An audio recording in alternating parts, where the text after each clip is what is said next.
E agora a gente fala de futebol. O Santa Catarina fez ontem o seu último jogo pela primeira fase do Campeonato Catarinense da Série B.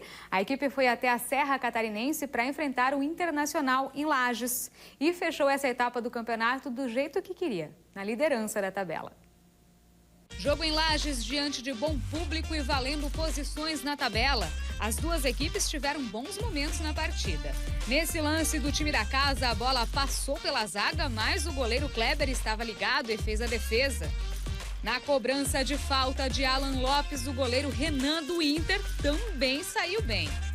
Pelo lado do time da casa, teve essa cobrança de falta que passou por cima da meta. Nessa outra jogada do Inter, lançamento na área e cabeceada para fora. O Santa respondeu com esse chute de longe para a defesa do goleiro da casa. Mais uma defesa do goleiro de Lages nessa jogada de Renan logo depois. No segundo tempo, Renan mais uma vez teve a chance, mas chutou por cima da meta. Nessa cobrança de falta, a bola desviou no caminho e passou perto da trave do goleiro Renan. O time da casa teve uma boa chance nessa jogada em que o chute passou por cima da trave. Numa das melhores chances do time anfitrião, nesse lance, a bola chegou a acertar a trave. Nesse outro lance, na saída do goleiro Kleber, o Inter perdeu mais uma boa oportunidade.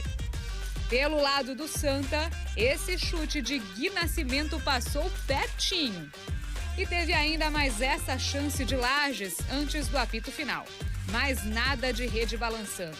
Internacional 0, Santa Catarina também 0, placar final. A última rodada da primeira fase teve ainda a vitória do Caravaggio fora de casa por 1-0 sobre o Carlos Renault. O Nação recebeu o Metropolitano e venceu por 3-2. E Juventus e Guarani também ficaram no empate sem gols. Com esses resultados, a classificação final da primeira fase ficou assim.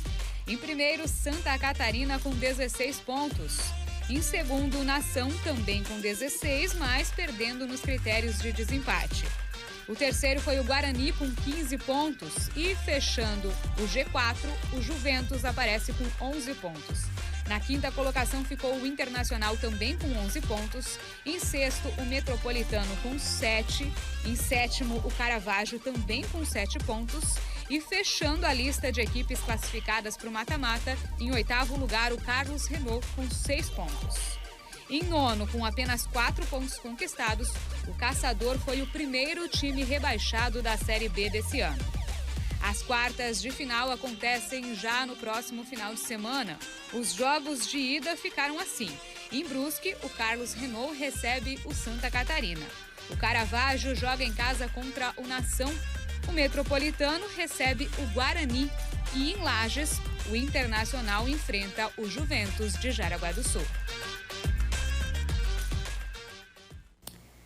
E a partir de agora, né?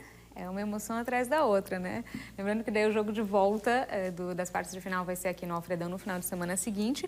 E aí era tão importante essa liderança do campeonato na primeira fase justamente porque a partir de agora, até o final do campeonato, Santa Catarina vai sempre mandar o segundo jogo em casa, né? Inclusive, em uma eventual final, a decisão vai ser aqui em Rio do Sul. No ano passado, a gente lembra que a gente teve que decidir lá em Caçador. Foi uma dosinha que deu para todo mundo, justamente porque a gente não conseguiu ficar em primeiro na primeira fase. Acabou sendo campeão, mas não conseguiu decidir diante do seu torcedor. Então, esse ano, numa eventual final, vai ser aqui no Alfredão que, eventualmente, possivelmente, o Santa Catarina vai levantar a taça da Série B. E Caçador bateu e voltou, né?